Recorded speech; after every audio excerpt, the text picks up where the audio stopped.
मेरा मानना है कि देश में गेहूं की फसल बहुत अच्छी है और आने वाले 8 से 10 दिन अगर मौसम साथ देगा तो निश्चित रूप से देश में गेहूं का रिकॉर्ड उत्पादन की हम संभावना रखते हैं, उम्मीद रखते हैं।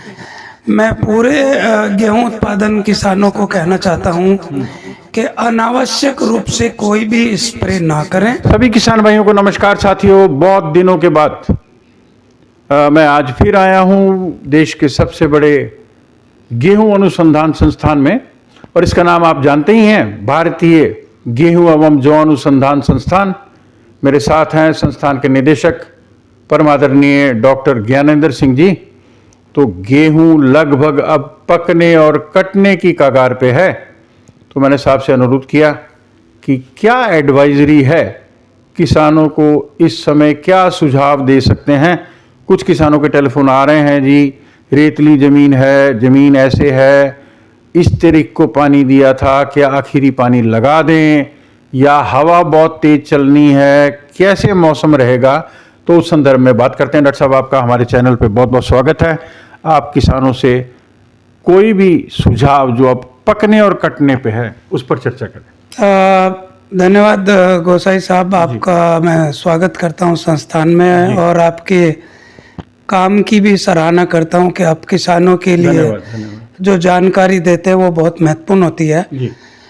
आज मैं कुछ चीज़ें किसानों के लिए बताना चाहूँगा। एक तो हरियाणा, पंजाब, पश्चिमी उत्तर प्रदेश, राजस्थान के कुछ हिस्से में जहाँ टाइमली सोन और लेट सोन की फसल थोड़ी हरी जैसी है, उसमें किसानों से अनुरोध है कि वो एक सिंचाई नमी को ध्यान में रखते हुए, मौसम पे नज़र रखते हुए जरूर दें। अन्यथा हो सकता है कि टेम्परेचर अचानक बढ़े और फिर फोर्स मैच्योरिटी जिसको हम बोलते हैं वो परिस्थिति आ जाए। उसको अवॉइड करने के लिए बेहतर होता है कि एक लाइट इरिगेशन हार्वेस्टिंग से 8 से 10 दिन पहले हम दे दें।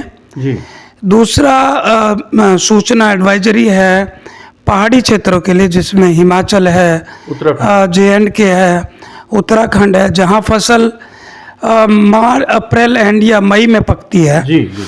वो अपनी फसल पे नज़र रखें और कहीं अगर पीला या भूरा रतवा की शिकायत उनको देखने को उसके सिम्टम्स मिलते हैं तो जो केमिकल हम रिकमेंड करते हैं उसका स्प्रे करें ताकि फसल को बीमारी से बचाया जा सके। मैं पूरे गेहूं उत्पादन किसानों को कहना चाहता हूं कि अनावश्यक रूप से कोई भी स्प्रे ना करें। जिसकी ज़रूरत है उसी स्प्रे को करें और करने से पहले विशेषज्ञ से, चाहे संस्थान का हो, चाहे राज्य सरकार का हो, चाहे KVK का हो, या किसी फार्मर प्रोड्यूसर ऑर्गेनाइजेशंस में कुछ लोग काफ़ी जानकारी रखते हैं, उनसे संपर्क करें, उनका जानकारी का फ़ायदा उठाएं और अनावश्यक रूप से कोई भी स्प्रे ना करें। तीसरी जानकारी मैं देना चाहता हूं कि फसल की कटाई के लिए 8 से 12% की नमी की मात्रा की सिफारिश की जाती है। तो किसान सुनिश्चित करें कि फसल की जो कटाई की जो अवस्था है वो उपयुक्त हो, ताकि जो उनका स्टोरेज है या अगर वो मंडी में बेचना चाहते हैं तो कोई परेशानी का सामना ना करना पड़े। 8 से 12% जो नमी है वो उपयुक्त नमी है। उससे अगर हम 8 से नीचे जाएंगे तो कटाई के समय दाना खेत में गिर सकता है, जिसको हम सेटरिंग बोलते हैं। वो ओवर मैच्योरिटी की स्टेज है।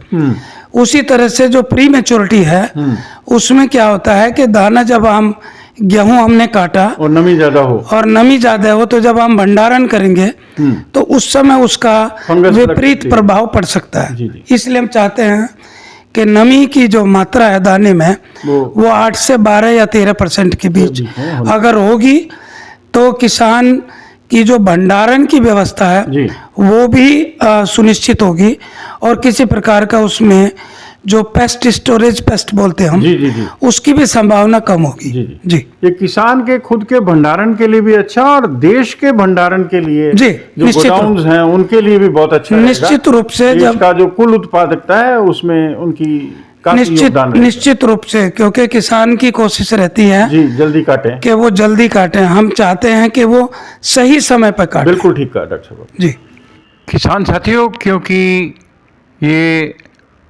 इम्पोर्टेंट महत्वपूर्ण वीडियो है, मैं अनुरोध करता हूं कि आप इसको शेयर भी करें और अगर अच्छा लग रहा है तो लाइक करें और चैनल को करें सब्सक्राइब।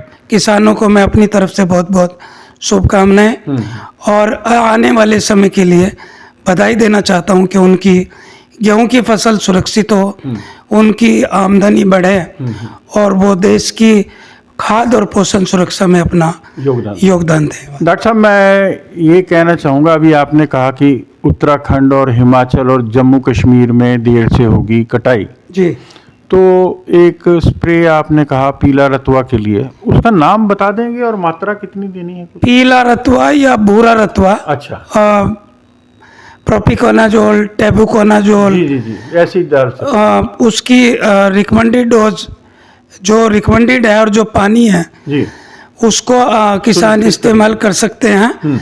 बट मैं पुनः दोहराना चाहूँगा, जो नई प्रजातियां हैं वो रोग रोधी हैं, उनमें पीला और भूरा रतुआ सामान्य तौर पे नहीं आता। लेकिन अगर किसी किसान ने कोई पुरानी प्रजाति उगाई हुई है जिसमें बीमारी आने की आशंका रहती है, मैं उस परिस्थिति के लिए केवल स्प्रे की सिफारिश करता हूँ। किसान साथियों, मैं अपनी ओर से और आप सबकी ओर से आदरणीय डॉक्टर ज्ञानेंद्र सिंह जी का बहुत बहुत धन्यवाद करता हूं। सर, आपका बहुत बहुत शुक्रिया, शुभकामनाएं। थैंक यू, नमस्कार।